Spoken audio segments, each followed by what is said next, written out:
Bon, eh bien, bonjour tout le monde. J'espère que vous allez bien. J'espère que vous avez passé un super week-end pascal avec la famille, que vous avez eu de la bonne bouffe et que tout va bien, que la santé va très bien. Et sur ce, aujourd'hui, regardez, on va faire ça tranquille. Je risque peut-être d'aller un peu dans tous les sens parce qu'on fait ça à capella. C'est pas trop préparé. C'est juste que je me pose quand même pas mal de questions sur un certain sujet. Celui qu'on va aborder aujourd'hui, c'est le conflit qu'il y a entre les arbitres, l'association des arbitres et la FECAFOOT. Le fameux 300 millions de francs CFA qui, à ce qui paraît, serait dû aux arbitres et qui a été versé, que ce soit par le ministre des Finances ou par le ministre des Sports à la FECAFOOT, d'après ce qu'on dirait. Et où on se pose des questions de savoir ce qui est arrivé de ce litige jusqu'à ce que maintenant, je ne sais pas s'il y a déjà la grève ou qu'on menace de faire une grève, ça devait être le 21, donc si c'est le cas, il devrait déjà y avoir une grève des arbitres. Donc encore une fois, aujourd'hui, ça risque d'être un live qui va quand même être assez court parce que, bon, c'est plus pour moi l'occasion de demander des informations aux personnes qui s'y connaissent un peu plus, qui ont des informations privilégiées par rapport à ce sujet, par rapport à ce conflit qui oppose l'association des arbitres à la FECAFOOT. Ce que je vais demander à la fin, je vais le redemander à la fin, c'est des gens qui ont plus d'informations que moi, peut-être de me contacter sur Facebook pour que je puisse peut-être qu'on puisse faire un live ou qu'on puisse faire un débat avec d'autres personnes qui n'ont peut-être pas les mêmes opinions et qu'on donne un peu plus d'informations là-dessus parce que c'est un peu nébuleux. Vu que jusqu'à présent, la FECAFOOT, d'après ce que je sais, d'après ce que je connais, n'a pas encore répondu aux accusations qui ont été faites à son endroit. Maintenant, une chose que j'aimerais dire, je ne vais pas commencer à perdre mon temps à essayer de voir quel est le chemin que l'argent prend pour aller du ministre des Finances, ministre des Sports à la FECAFOOT, comment l'argent est géré, etc.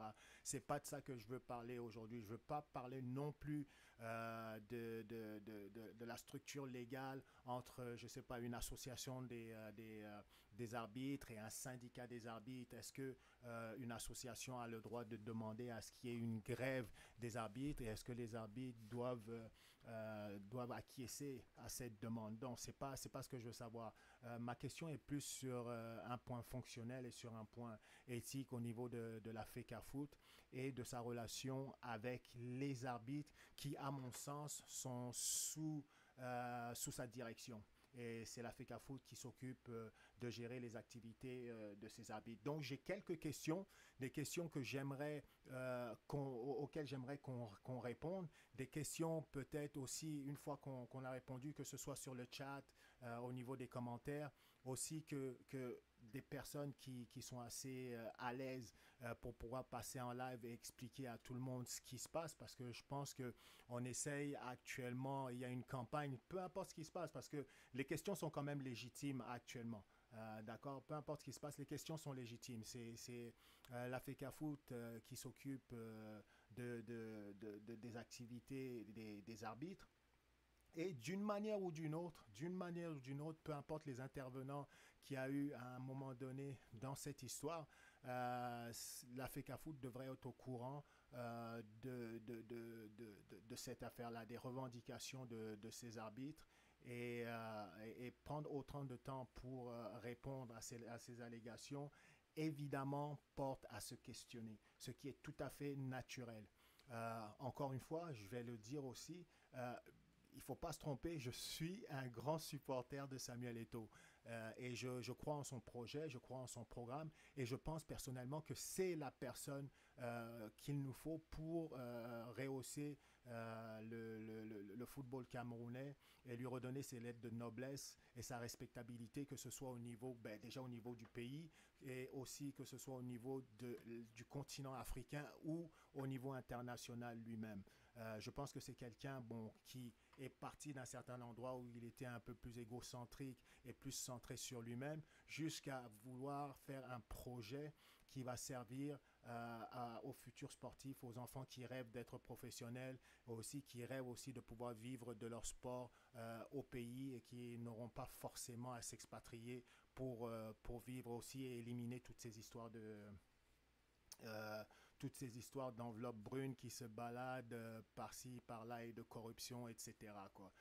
Donc, ça, je le dis directement, je suis un partisan de Samuel Eto'o. Être un partisan de Samuel Eto'o, cependant, ne veut pas dire qu'on a des œillères et qu'on a les yeux fermés sur ce qui se passe, quoi. Et que parce qu'on est un partisan de Samuel Eto'o, bon, on va fermer les yeux sur tout ce qu'il y a. Non, on le sait éperdument qu'il y a des gens qui essayent de faire couler ce type et qui essayent de faire en sorte que son projet ne réussisse pas pour essayer de revenir dans les méandres de cette gestion honteuse et de cette gestion avec beaucoup de zones d'ombre où les trafics d'influence, d'argent, de pouvoir, etc., priment plus que la qualité ou plus que le devoir qu'on a tout justement à faire en sorte que notre beau sport et les gens qui le pratiquent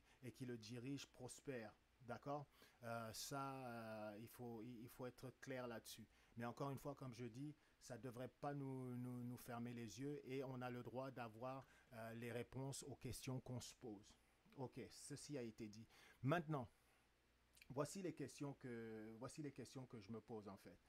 Je voudrais savoir au niveau des 300 millions de francs CFA ou des problèmes même que les arbitres ont, les arriérés de salaire, etc.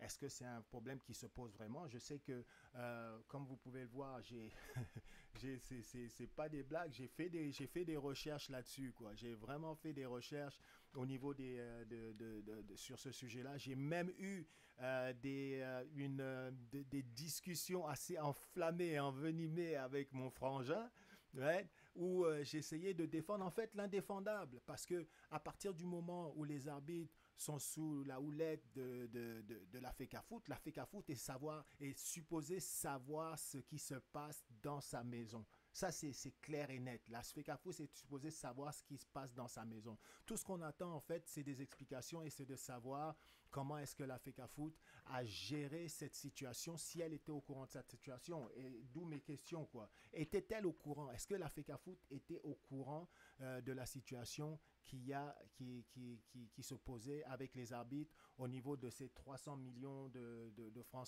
CFA ou du moins des problèmes, des revendications des arbitres par rapport à leur salaire? J'ai pu comprendre qu'il y a eu certaines réunions qui ont eu lieu, mais qu'après ça, bon, lettre morte, plus de signal radio et tout. Donc, d'après ce qui semble, la FECAFOOT était sûrement au courant. Bon, si elle était au courant, j'aimerais savoir comment elle a géré cette situation.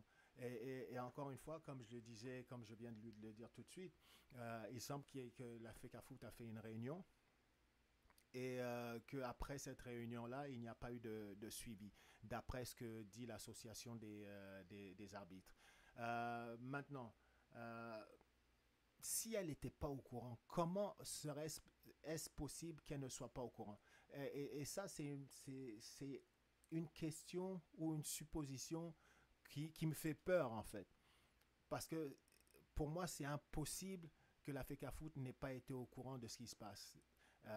Parce que en étant au courant mais c'est quand même une question à se poser parce que comment elle a pu laisser la situation s'envenimer ou évoluer jusqu'à ce qu'on arrive à cette impasse. Et c'est ça qui me dérange un peu. C'est pour ça que je voudrais que des personnes qui ont beaucoup plus de connaissances que moi là-dessus, beaucoup plus d'informations que moi là-dessus, puissent tout justement m'éclairer un peu et me rassurer. Me rassurer, oui, peut-être me rassurer aussi qu'on est quand même, qu'on a quand même le bon conducteur du train pour mener la barque de la FECAFOOT. Ok. À mon avis, bon, on l'a. À mon avis, on l'a. Mais je pense qu'il faudrait que j'ai besoin, j'ai besoin d'un petit remontant.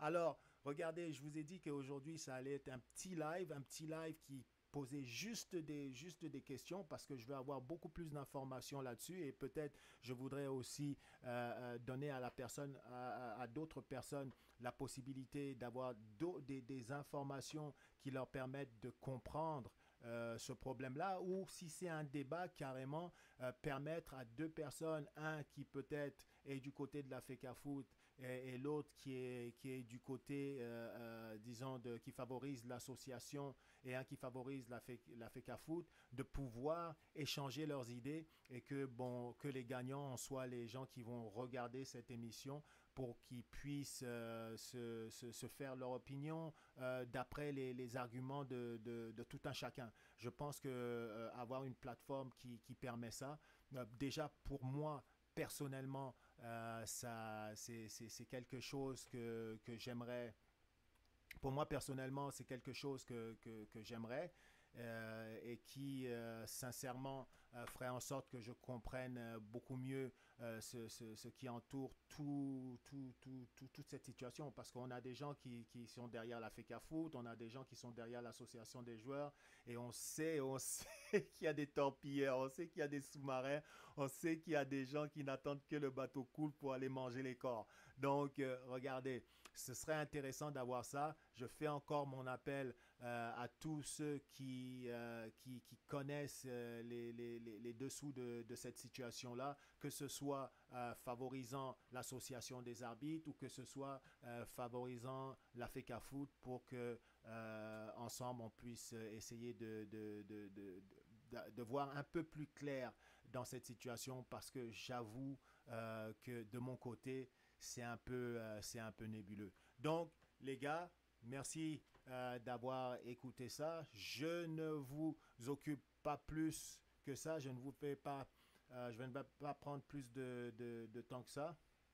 Je souhaite une bonne soirée, un bon matin, ou peu importe, dépendant de là où vous êtes. Et n'oubliez pas, ok?